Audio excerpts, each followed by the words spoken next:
దాడి చేసేస్తే ఒక్కసారితో అయిపోతుంది.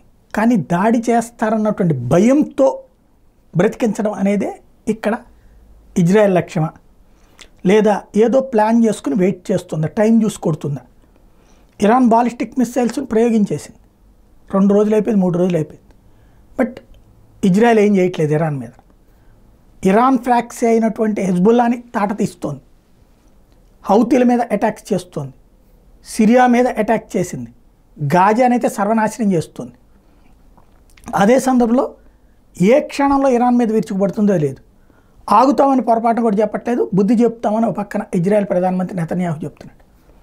ఏం జరుగుతోంది అంటే కావాలని ఆలస్యం చేస్తుందా, లేకపోతే కనుక ఏంటి అనేది అర్థం కాక ఇరాన్ ఏం చేస్తుందంటే ఏ పూటకు ఆ పూట రాత్రిపూట్ల జాగ్రత్తలు, లైట్లు ఆర్పేసుకుని ఉండటం, వాళ్ళకి సంబంధించినటువంటి ఏరియాలని చీకటిమయంగా ఉంచడం లాంటి దాంతో పాటుగా విమానాల రాకపోకల మీద ఎప్పటికప్పుడు ఆంక్షలు విధిస్తూ వస్తుంది.